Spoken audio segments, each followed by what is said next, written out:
America's solution to accuracy in reporting.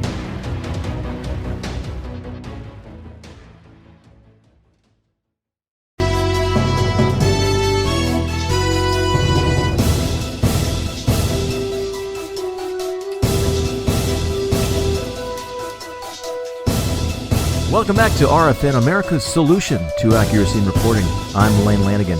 On today's show, we have Taylon Ashtra, a Hollywood insider and friend of RFN. Taylon is an alum of the Kennard Graduate School of the Arts in New York, New York, a former Lucasfilm employee, now working with RFN, heading up our entertainment bureau, taking over for Baylen Nisbet, who will be relocated to another bureau. Taylon, how are you feeling today? I feel wonderful. I mean, in part because I'm going to be joining the RFN family, but I did not feel wonderful a week ago. Just to kind of say thank you, Layne, and by the way, you sound just like Nisbet. But no, listen, I was lucky enough to be offered the position after much litigation, and I'm happy to be here, and let's get on with it. How did you secure this job here at RFN, if you don't mind me asking? Let's get the people, get to know you a little bit.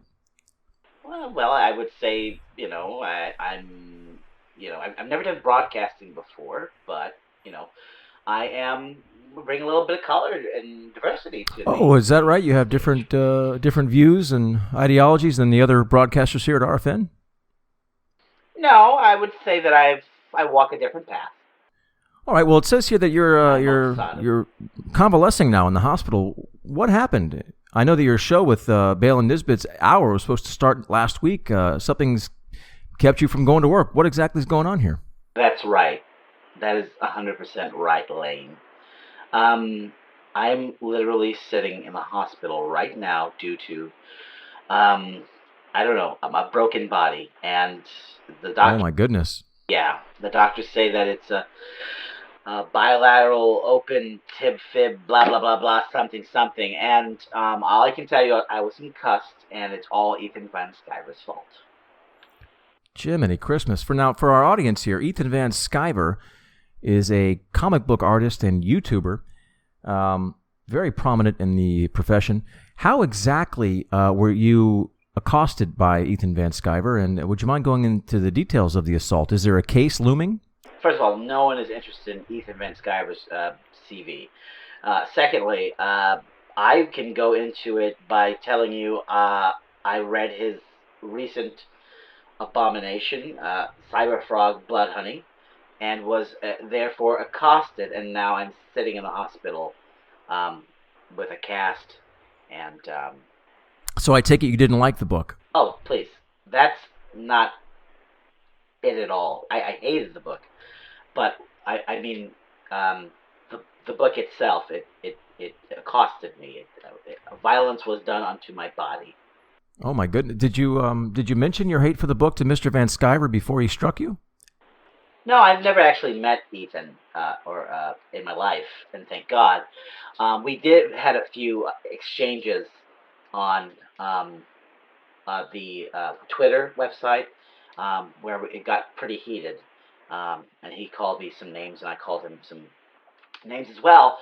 But it's nothing to do with that. It's just that, as you know, Ethan Van Sciver votes differently than I do, and he released a book that was clearly a propaganda piece, and for the alt-right, of course. I mean, so just the bare fact that it had Nazi ideology floored me. And here I am today. Are you implying that Ethan Van Sciver himself is a Nazi? Of course. I mean, Ethan is a fascist. He, again, votes differently than I do. So, I mean, when you put two and two together, you end up with fascist. Well, I guess I'm just not following. Why do you think that? Ethan Van Sciver voted. Oop, excuse me. Excuse me, Taylon. There's some. Is there a small child celebrating in the background? There's some. If you're going to be in radio, just go ahead and get yourself into a quiet room, as quiet as possible, that approximates a broadcast booth here at RFN, because those kind of disturbances will really ruin a broadcast. Who? No, there's no children. Okay, here. So how did this book involve itself in your injury? Oh, well, think it's pretty self-explanatory. I began to read his book, and the words literally jumped out at me and accosted me, and now I'm in the hospital. Would you mind going into some more detail about the circumstances surrounding your hospital visit? Sure. I mean, I think it's pretty self-explanatory, but I will add some color, some detail to it. I mean, that is what I do. So imagine you're at home, 7 margaritas in, and you have procured for yourself a copy of CYBERFROG Bloodhoney from someone that you are suspecting to blacklist due to his political affiliation, who you thought was your good friend. And you get yourself a copy and you decide that you're going to read this thing. But of course, you're not going to read it as if to respect it. You're going to disregard it by reading it while you're busy doing something that's beneficial to you in the micro and to society in general in the macro. So I decided to go on my roof and do some pressure cleaning. And I put down the margaritas. I slept on some flip-flops, grabbed my, the ladder, threw over one shoulder, the pressure cleaning device, and the abomination that is CYBERFROG Bloodhoney tucked underneath my right or left, I don't remember, my armpit, and I made way to the roof and decided that was the time that best suited to read Ethan Van Sciver's god-awful book. And to be clear... Now, Taylon, can I stop you for a second now? Yes. Having 7 margaritas and then going up to your roof under the blazing sun to do a little pressure cleaning isn't the safest activity one can engage in. Don't be ridiculous, Layne. There's no way in hell I would go up there while the sun was out. This was nighttime. So I was getting a little bit of light, but not too much sun, so it was perfect for me. Anyway, back to my story. I was up there starting the pressure cleaning machine, which was very jittery, so it was kind of jumping around as if it was doing the margarita or whatever that dance.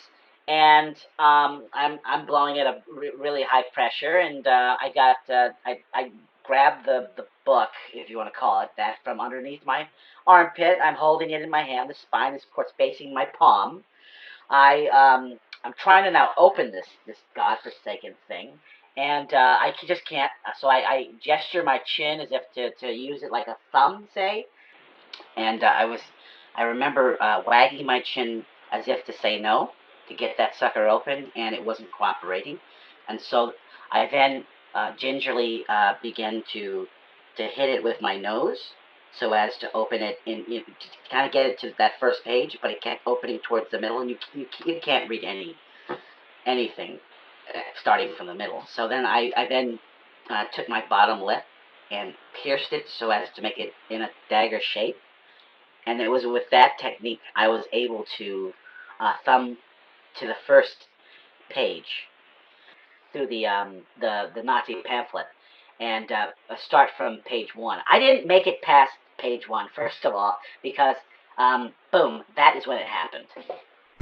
Excuse me, Taylon, that is when what happened? I noticed that there was not enough inclusivity. It was destructive to me. And the next thing I knew, I was laying, ass up, if you will, rear end up, northwards, chin to the east,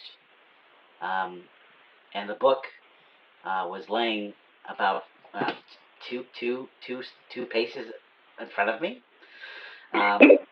laying open, with the spine also up, as if to mock me. And so. And that sent you to the hospital. Right. Are you following the logic? I was accosted by the book. I was minding my own business. I picked up the book, and as you know, words are violence, and those were words that were not inclusive, and now I'm in the hospital. So if you follow the breadcrumbs that I've left for you, logically, you would understand that Ethan needs to die. Ethan, who is taking leave, okie dokie. All right, Taylon Ashtra, soon to be RFN broadcaster. Check out his entertainment hour Monday through Friday, 3:30 to 4:30 p.m. right here on RFN. I'm Layne Lanegan. About my brother throwing a brick through his front window because I told my brother to throw a brick through his front window. I'm not doing anything like that. I don't need legal recourse for that shit. Oh. And we are going to cancel Ethan Van Sciver. I mean, he's already canceled, but we're going to cancel him some more, and then we'll do that, and then he's done. Well, I mean, I wouldn't say financially, but we're just going to try to hurt him bad. Do you understand? No. I mean, words, knives, these kinds of things.